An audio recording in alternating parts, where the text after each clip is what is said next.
কিন্তু ছেলে দুষ্টুমি করছে, আমি যদি রাগ না দেখাই, শাসন না করি, উপযুক্ত ভাবে তাকে আমি তাকে বোঝাই, তাহলে সে তো এলোমেলো হয়ে যাবে। তাহলে তারও একটা মাত্রা থাকা দরকার। এই যে লোভ বলি, ক্রোধ বলি, কাম বলি, মদ মোহ মাৎসর্য যাই বলি, এগুলো আমার জীবনে একটা দিক পরিপূরণ করে আর একটা দিকে বিপদও এনে দেয়। তাহলে এর থেকে মুক্তির উপায় জীবনের বাইরে কাউকে ভালোবাসা, এমন কাউকে ভালোবাসা যিনি এগুলোকে নিয়ন্ত্রণ করতে পারেন, তার হাতে নিয়ন্ত্রণ ছেড়ে দেওয়া।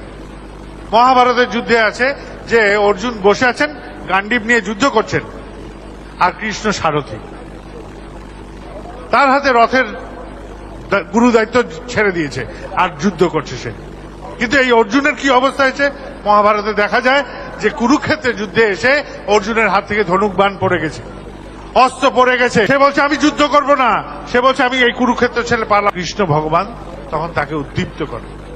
কৃষ্ণ ভগবান তাকে দীপ্ত করলেন কর্তব্য সম্বন্ধে, জীবনের কর্তব্য সম্বন্ধে তাকে জাগ্রত। আর রথের দড়ি কৃষ্ণ ভগবানের হাতে, তখন অর্জুন উদ্দীপ্ত হয়ে যুদ্ধ নামলেন। যুদ্ধের ফলাফল সকলেরই জানা যে অর্জুনরা জয়লাভ করেছিলেন কৃষ্ণের কোলে। তাহলে এরকম করে যে জীবনকে দিতে পারে, সমর্পণ করতে পারে, সেই জয়ী হতে পারে, নচেত কারুর সম্ভব না। আমি এটাও করব ওটাও করব হবে। একটা লোক ছিল, সে সবসময় যেত বাজারে গেলে কিছু না কিছু ফাউ নিয়ে আসত, কোনো না কোনো কিছু ফাউ তার চাই। বাড়ি থেকে গেছে একটা কাপ নিয়ে, তেল নেবে বলে কাপে তেল নিয়েছে। তেল নিয়ে এবার দোকানদারকে বলছে এবার আমাকে ফাউ দাও। দোকানদার বলছে দেবো কোথায়? সে কাপটা দিল উল্টে, বলে এই যে কাপের তলায় যে ছোট্ট গাড্ডাটা আছে এখানে। এবার ফাউটা ধরে উল্টো করে সে চলছে বাড়ির দিকে। পথে দেখা হয়েছে একজনের, যে যাচ্ছ কোথায়? কাপ উল্টে। বলে এটা ফাউ আছে। বলে আসল কোথায়? বলে এই যে আসল তো দোকানেই। জীবনে অনেক কিছু আছে যেটা আসল আর যেটা ফাউ।